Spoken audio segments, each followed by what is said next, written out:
This is Scott Spears, and welcome to Scott Spears Now. Today I'm joined by Alfred Tibor, a Holocaust survivor and sculptor. His artwork can be found in nearly 500 private collections and museums throughout the world. He has written a story recounting his tremendous life, celebration of life. It gives me great pleasure to welcome to this program Alfred Tibor. And here is the book, Celebration of Life. You will want to get a copy of this. Alfred, thank you so much for making the trip. You're very welcome.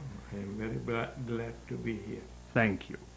Want to start with the childhood, Alfred. You were born in Hungary in 1920. What was your childhood like?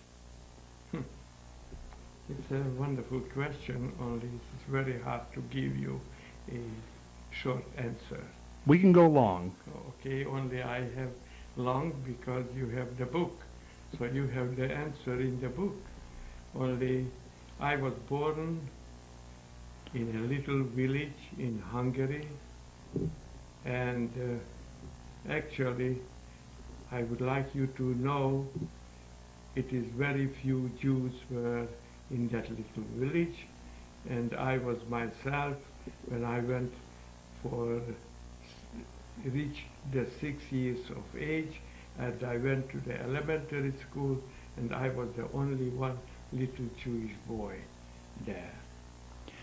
What is that like to be the only Jewish person, Jewish boy, in a situation? It's a very hard question, because I can't give you an answer with one sentence. Actually, I was so lonesome in the school, and everybody was calling me a dirty Jew. So I was hated, and that's the conclusion. That's my beginning of my life. I get hatred. As an adolescent, what's it like to be called a dirty Jew? You are asking questions which is very hard to give a simple answer. It was a puzzle for me why they are hating me. Only after that I discovered, because I had to go to the church. Have you ever... Jewish boy going to the church. And that time it was a fashion for the priests or for any religious person to talking about Jesus Christ, who was killed by the Jews. Mm.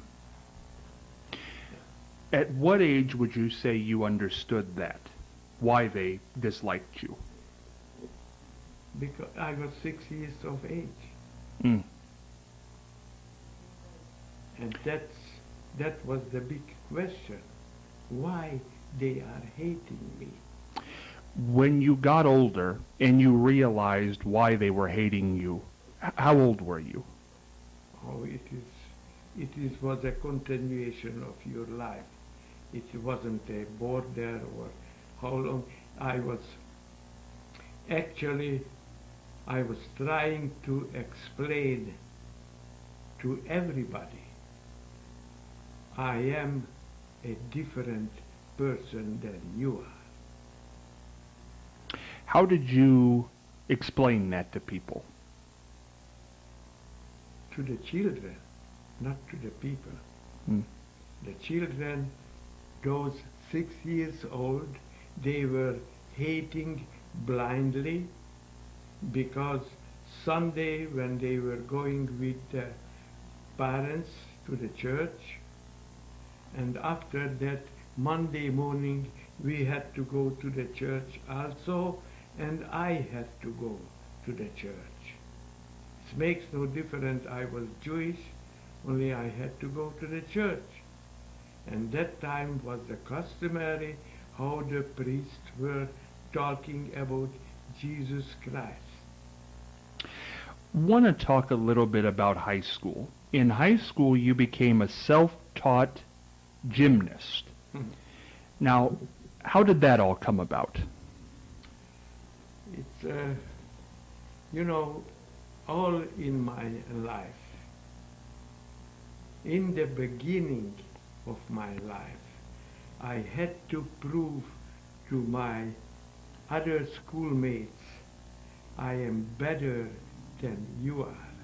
I could do better things than you are. And that was the beginning of my life. And I inherited two little things from my dear father. Two watercolor paintings, which my father, rest in peace, was making. And I realized he had a talent for to being an artist. Only he became a merchant because the father was telling him what to do, and that was the time.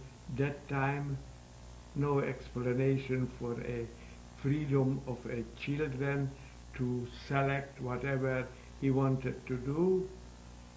Only I was defying the whole hatred what I got. And I wanted to be different. Why and how I wanted to be different. I started to make drawings when I was 6 years old. And I realized they don't know how to do that. I realized I am different. And that even was fire on fire. Because I wanted to prove I am a different person than they are, the hatred was coming out more intensively. So it is very hard today to understand people what is the hatred means. I know, I lived in it, and the conclusion is, right now you are asking the question, which I can't give you in a one interview. That's why I made and wrote my book. And the only purpose I wrote the book with the help of the young lady, because I wanted to know hatred doesn't work. It's very profound, and I want to talk about that. You say people don't understand the hatred today. What don't they understand as opposed to what you went through? How was the hate different? The hatred is not different. The hatred is the same, just in my eye, in my struggle to improving the relationship with the other children who were hating blindly because they learned from the parents and they learned from the priest and they learned from the teacher. So everybody was hating everybody. Want to talk a little bit, Alfred, about being a self-taught gymnast. How did you know how to be a gymnast if you were self-taught? It's everything a child has a discovery.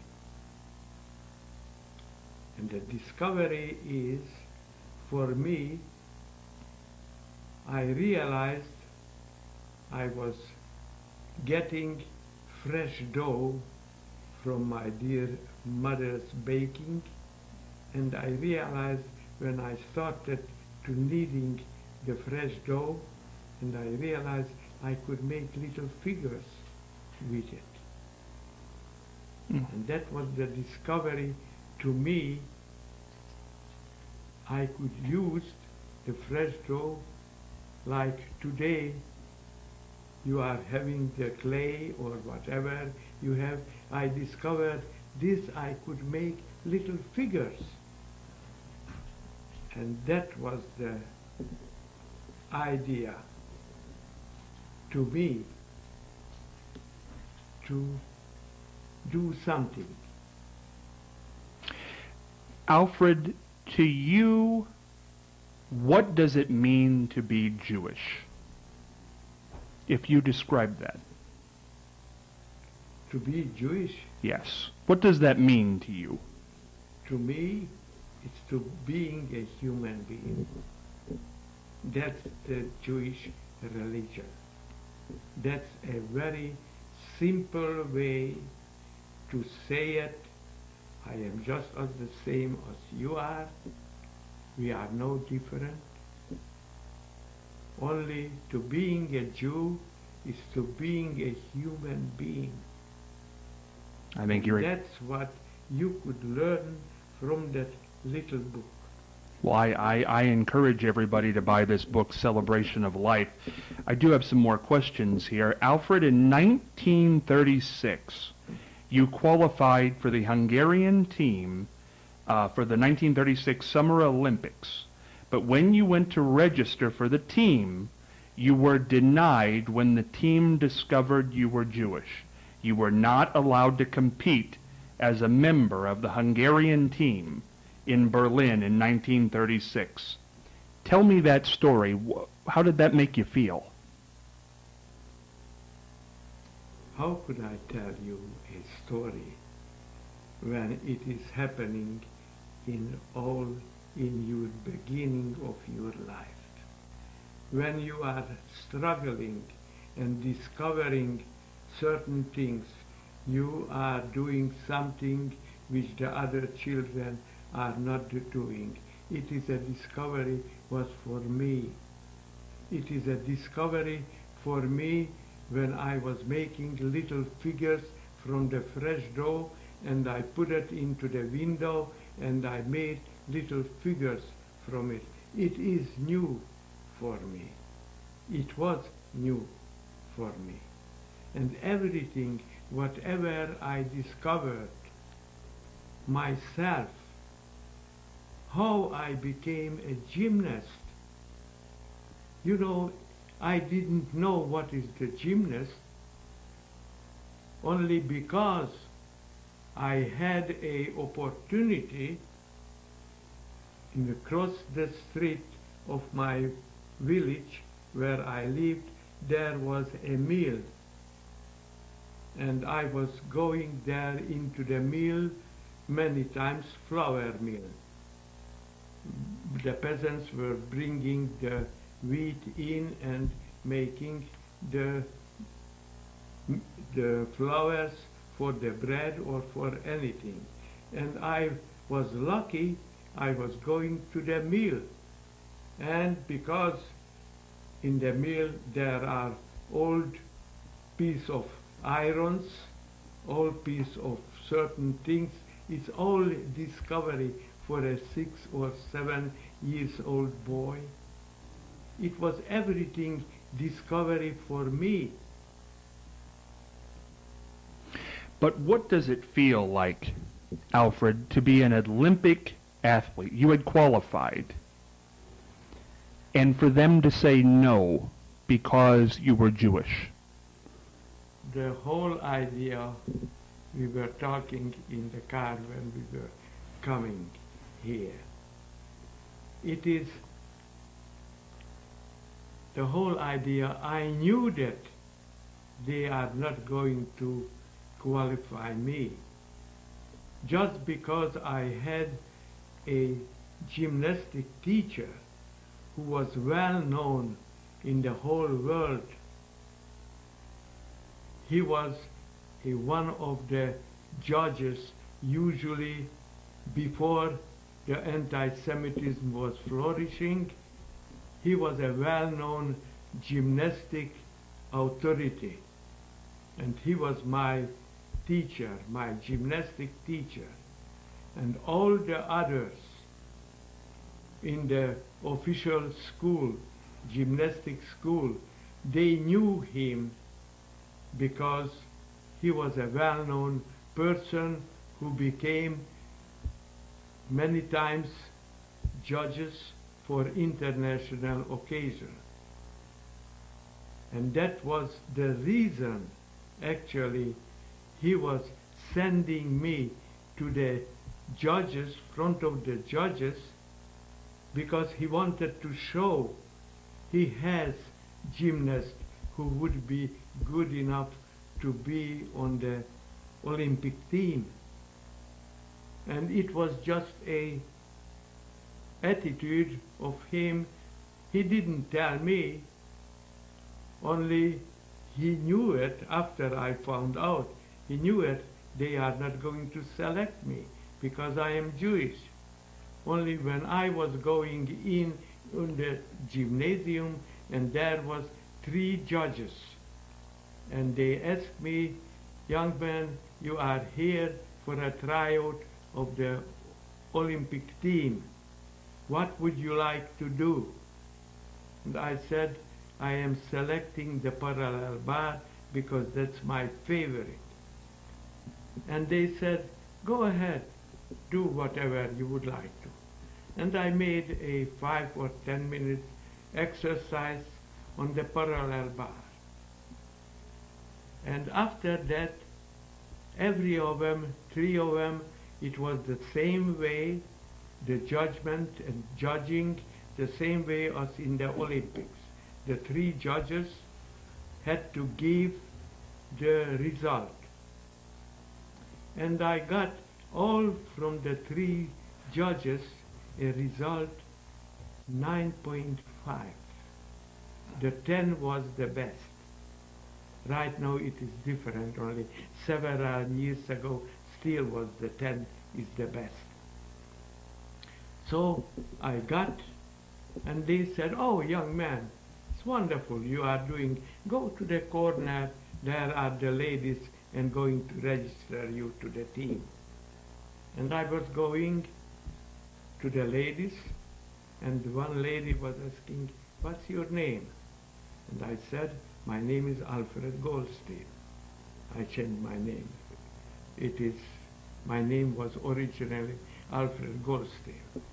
And the next lady was asking, are you Jewish? And I said, yes, I am a Jew.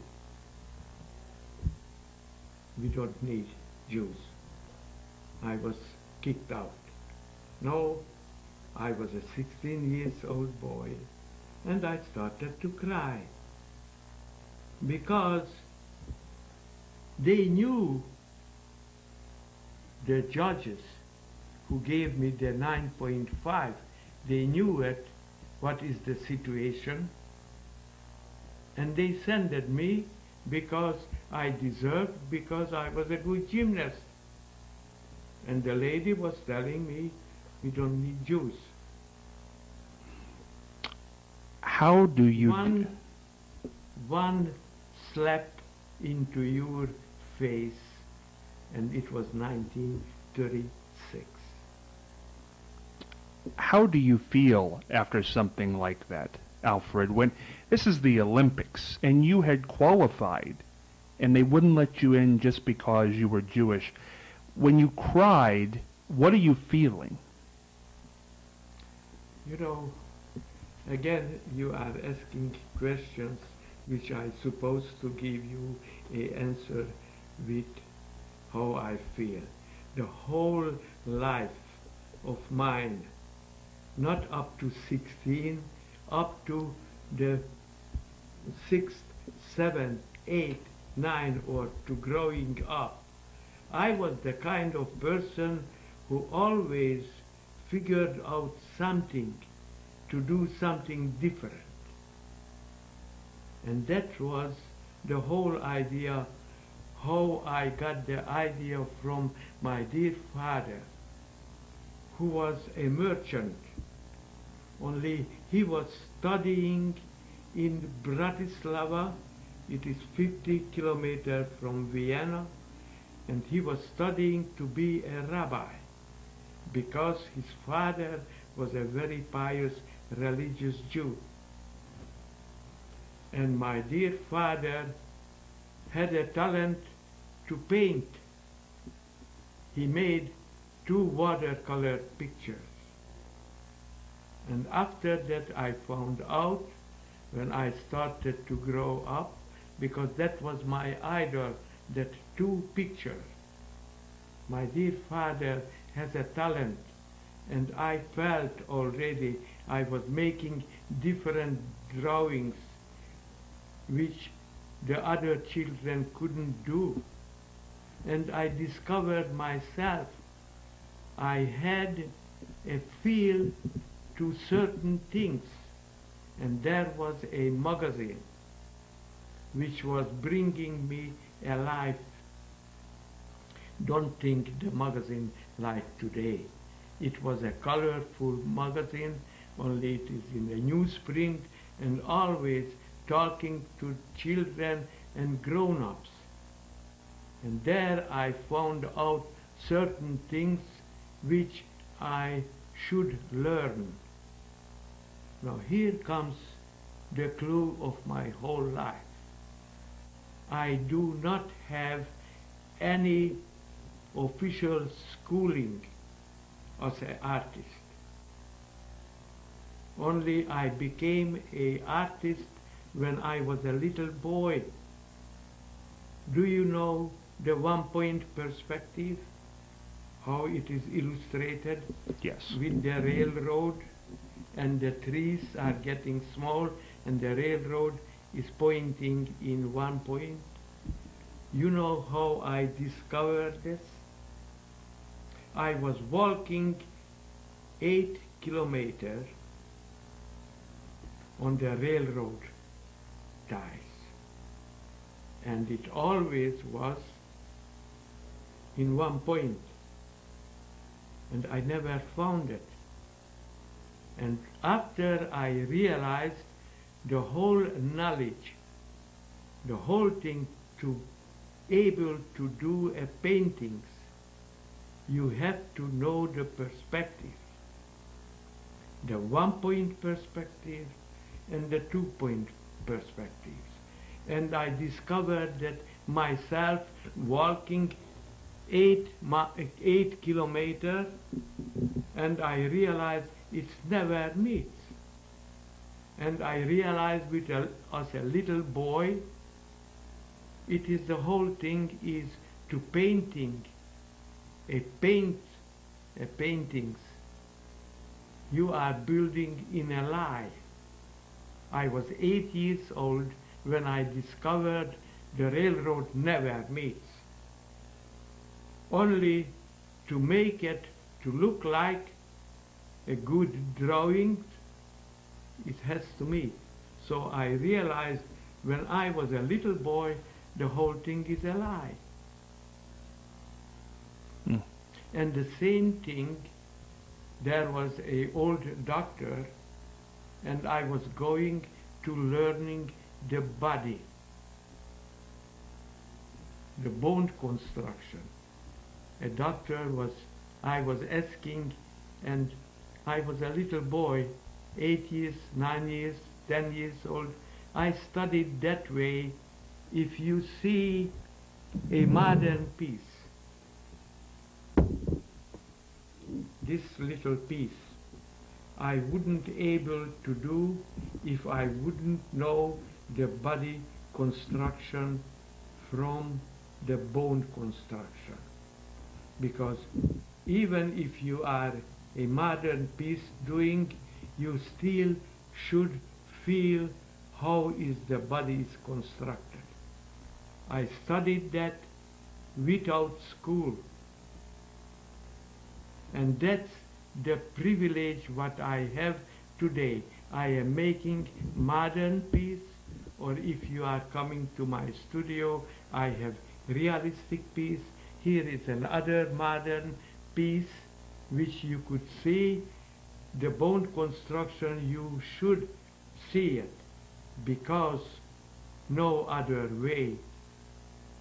I picked up the modern shape and how is the body goes and how is the shape of a body and how is holding the little baby, the mother. I learned that in my life. And I am still learning. 92 and I still learning. That's God gave me that knowledge. You know, Alfred, it's been such an amazing life, and the art is amazing. Everybody thinks so. We talked about the galleries that you're in. There are some other things in your life that I do want to touch on, though. In 1940, you were forced to be a slave laborer for the Hungarian Army Labor Battalion. How did that happen? What was that like? I mean, here you had been somebody who was able to qualify for the Olympics, and now you're being used as a slave laborer. You are asking questions which is impossible to give a straight answer. When you are growing up in hatred, and when you are having a ambition to be somebody, something in your life, and everywhere where you are going, it is just you find barrier. Only I was finding humanity in the hatred too. Because if I wouldn't find certain people who would help me to realize that I am worth it to be helped, I wouldn't be here. That's why my whole life I am a sculptor and I am dealing with humanity. Every piece which I am making is dealing with humanity. Let me ask you one more question, Alfred. I know it's going to be a tough one. I know it will be. I know it will. It's just amazing to think of, though. You were captured by the Soviet Army and spent 6 years as a prisoner in a Siberian prison camp. Of the 273 men in your labor battalion sent to this camp, you were only one of 2 to survive. Yes. You were freed from the camp in 1947. It was discovered that of your 37 immediate people, of your family, and 82 other relatives, you and your brother Andre were the only 2 that had survived the Holocaust. I can't imagine something like that. I want to back up for a second and ask you this. What were the conditions like in the Siberian prison camp? In the Siberian prison camp, it is you were 250 kilometers from Arkhangelsk, which is the northern sea, and 500-mile radius. You didn't have anything, just snow. In September started to snowing, and in April and May stopped snowing. On that place where I was, I wouldn't survive in that place because we had to do hard labor, cutting out trees from an area which was burned in 1930s, forest fire. And we had the chopped trees, and we had to cut up 3 cubic yards daily, to digging out from the snow and cutting the pieces in the order to make 3 cubic yards, and I wouldn't survive that time if I wouldn't be an artist. When they found out I am an artist, how did they find out? I had pencil and paper in my pocket, and I always making sketches. And when the soldiers, the guards, found out I am an artist, better to say in Russian, I am a hudожник, right away I got privileged. Two kind of people get privileged in the prison camp, the musicians and the artists. Why I survived? Because when the first soldier found out I could make a portrait with a pencil drawing, right away all of them, they were coming and saying, "Рисуешь me," which means make a portrait from me. That saved my life. That very little simple thing. When it ended, Alfred, and you had found out that your family was all gone because of this, Yes. how can... All the 5.5 years, nothing was keeping me alive, just dreaming to going back to Hungary in the top of a tank and machine gun in my hand, and instead of greeting people, killing them.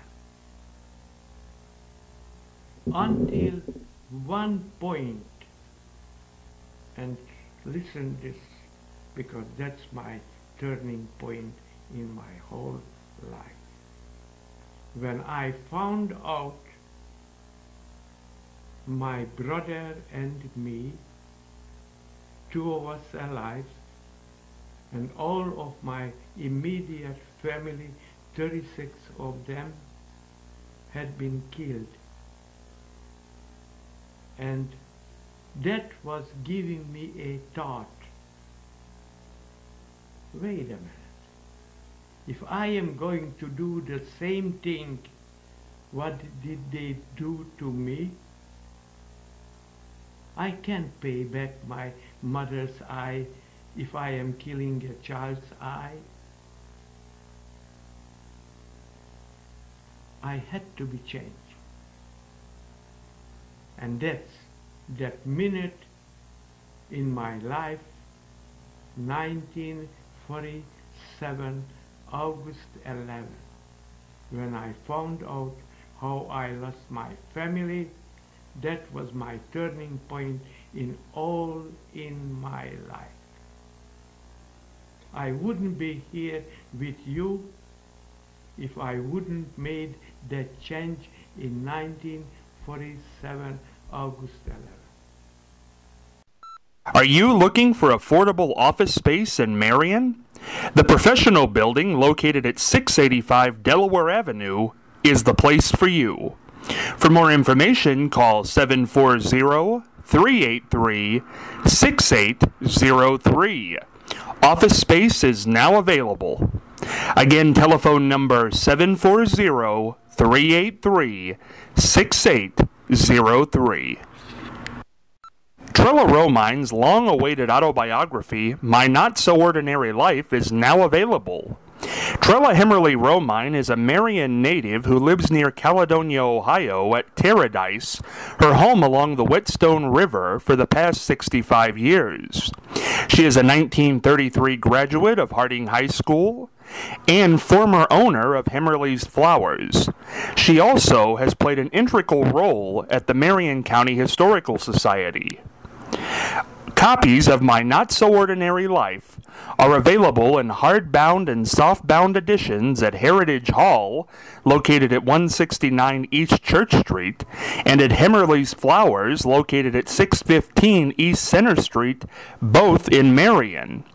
You can also order books online at www.paradisebooks.com. My Not So Ordinary Life, the autobiography of Trella Romine. It's can't miss. Whether you are buying a home, selling a home, or just want to know more about real estate, call Curry Klingel, Real Estate Professional. He will assist you with all of your real estate needs. Curry is located at 1794 Marion Waldo Road in Marion. Telephone number 740-361-6996. Curry is also on the net at www.inahurrycallcurry.com. In a hurry, call Curry today. So what would you say is the philosophy since 1947 of Alfred Tibor's life? I am here to telling to the people hatred doesn't work. You are not different. You are having the same eye. You love the same way. You produce the same way. You are a human being. And the best religion, if we are talking about, and you want to know the opinion of me, I am not a pious religious Jew. Only I am a Jew. And how I became a sculptor, if you would like to know, I am going to tell you. I do. All in my life, I did whatever was able to do. I had ambition. God gave me the strength to do it all the time. I never did anything which I didn't wanted to do. All the time I was saying whatever anybody can do, I could do better. Why? Because I want to do better. That's my book is saying that also. If I wouldn't have a willpower which God gave me, whatever you are telling what is God, God gave me everything, whatever I had. Let's talk about this for a second, Alfred. God. What happens when we leave this planet, when we die? What happens? Where do we go? Nobody knows. We are going to ash, dust to dust. We are having something in my life or in our life, and I have to do it in the way how I think it is right. I have a vision, and all the time, and it is not a slogan to me. Every day is a beautiful day. The sun is shining all the time. That's my philosophy. With that philosophy, how do you get that when your family was killed the way they were, when you were denied your rightful place in the Olympics, when you were called these horrible names when you were a child? There are people who get up in the morning who say, I don't want to get out of bed. How can you be so happy after going through all that? Because I believe the sun is shining. The sun was shining when it was horrible. Still was shining. And I could tell you a little episode, if you would like Please to know do. it. A president It happened in 1978. 1978 we had a snowstorm. Do you remember? I remember 78. Okay. A snowstorm, and I was working that time in 1800 Moller Road in Columbus, Ohio, as an advertising man.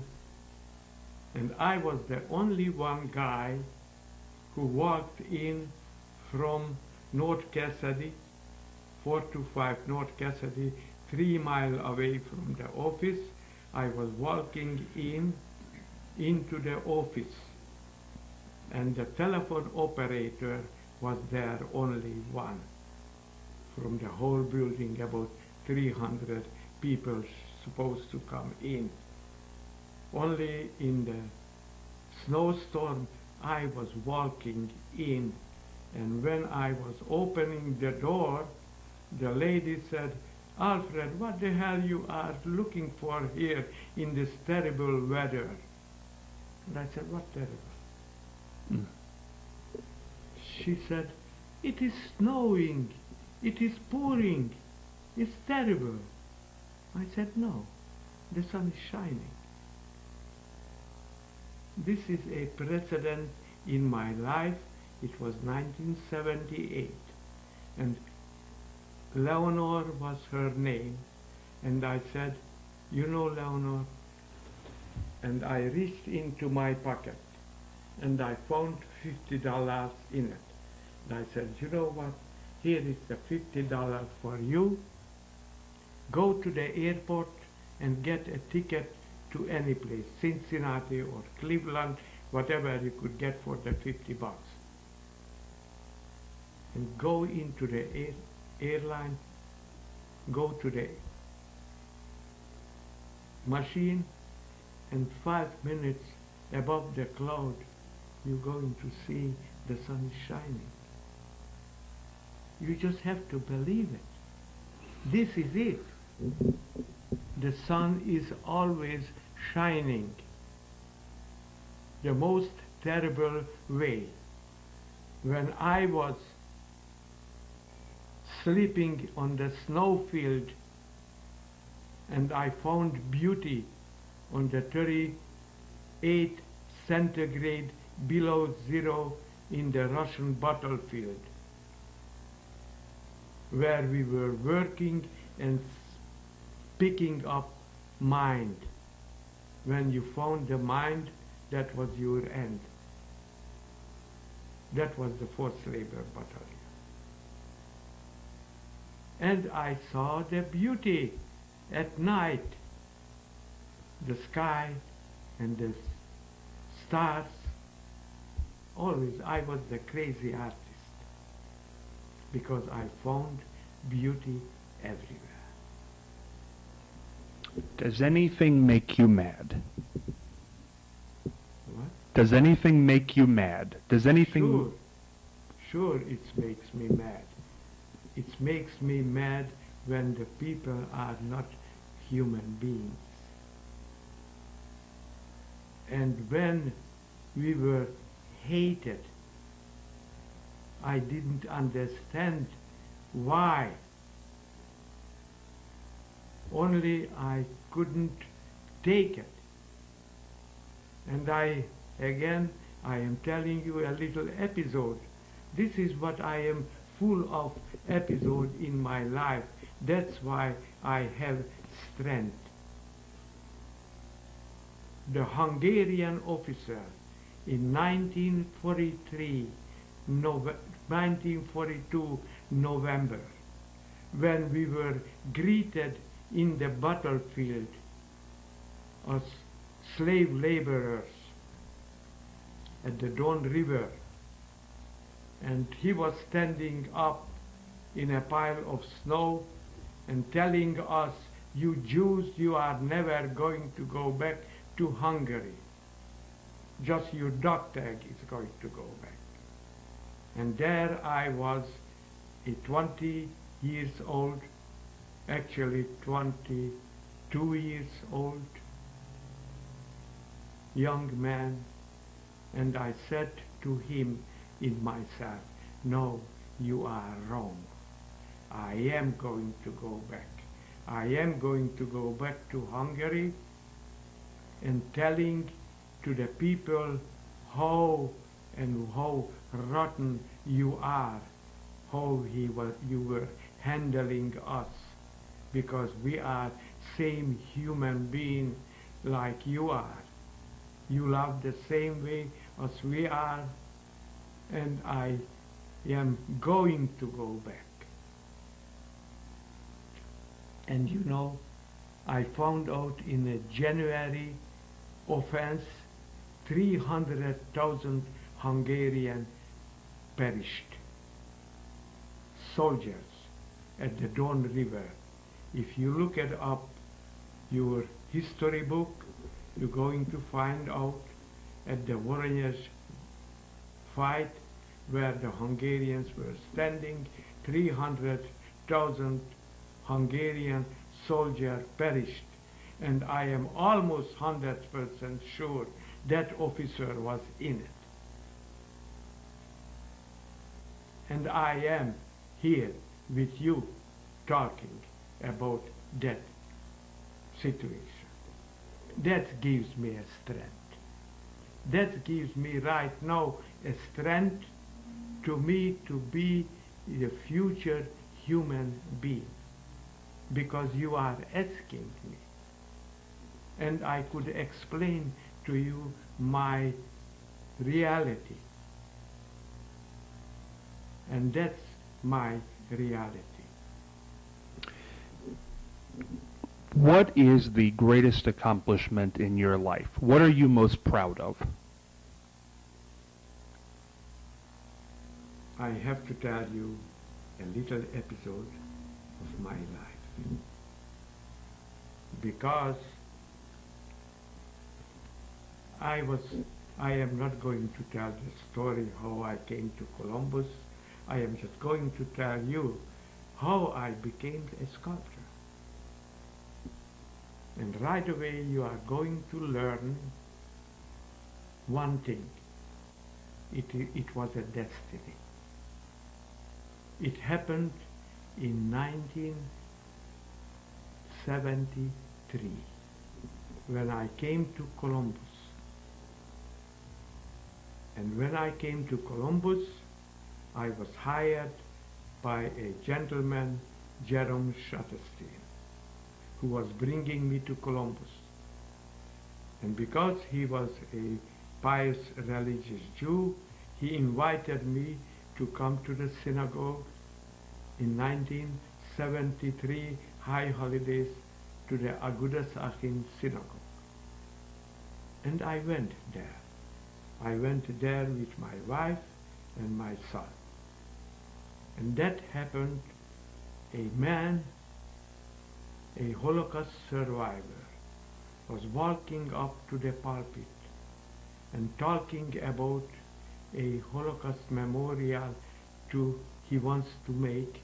He was a Holocaust survivor and wanted to collecting money for making a Holocaust memorial.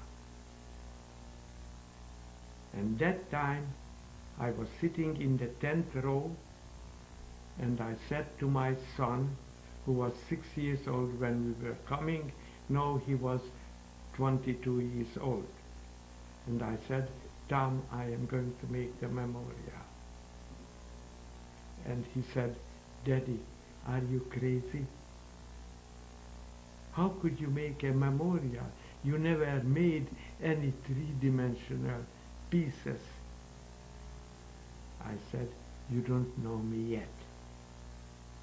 I approached the gentleman and I said, you don't need any money. I am going to have an idea, and I am going to going to the Lang bookstore, and I am going to buy 5 pounds of clay. I am going to make my idea and sketches and bring the whole committee together, because I am going to make the Holocaust memorial. You want to see the memorial? It is on the first picture of the book where I am starting the It is on the end. At the end here. No, on the beginning of the picture. Beginning of the pictures. That's the piece. That's it? Yeah, My goodness. Put that over here. There we go. that's the piece. My goodness. Okay?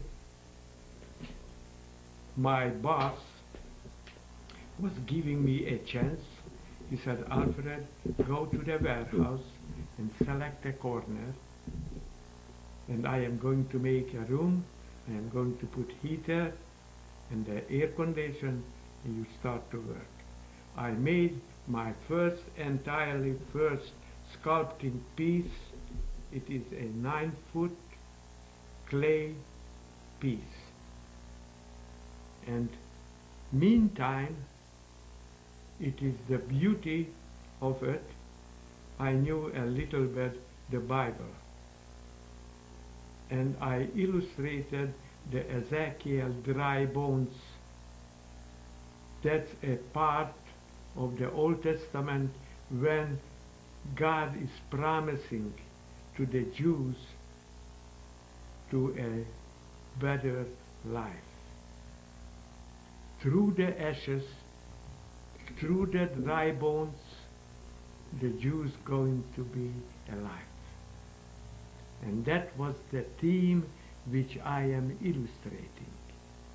And there I used the knowledge of the human being, because you can see it is a realistic piece. A man holding up his arm, and the whole thing is he is a survivor, and the smoke is coming out from the stacks because I was illustrating the Ezekiel dry bones. Through the ashes, through the dry bones, Israel is going to be alive. So from the smoke is becoming a illustration of the flag, and the flag is the Israeli flag. From the smoke I am showing the continuation of the promise, what Ezekiel was promising to the Jews. And meantime, the beauty, it came accidentally. The Rabbi Rubinstein, found a poem by Emma Lazarus. You know who was Emma Lazarus? Mm-hmm. Found a poem about the Ezekiel dry bones. And meantime, instead of the Bible quotation, I put it there, the quotation of Emma Lazarus. Emma Lazarus lived more than 200 years ago, and he had a vision about the modern Israel, and she made a poem about the Ezekiel dry bones, and I put it there. It is on the book. You could quote and you could read it. Okay. Through the ashes, through the dry bones, and I put it there. On this case, I created a American Holocaust memorial. You know, that's where it is happened. I became a sculptor. Alfred, the final question I would have for you. You're 92 years old. My goodness, what an amazing life. What an amazing philosophy. What's the secret to getting to be 92? How have you done it? I can't give you the answer. I have a positive feeling. I am doing things and it is challenging. And I have a willpower. Who gave me the willpower? God gave me the willpower. That's why I survived. That's why it has a reason why I am here to you. And my reasoning is I am trying to explain through you hatred doesn't work. That's my conclusion to you. That's why I wrote the book, or better to say, the young lady who helped me out with my poor English and putting in words my sayings, and she spent more than 2 years to write this book.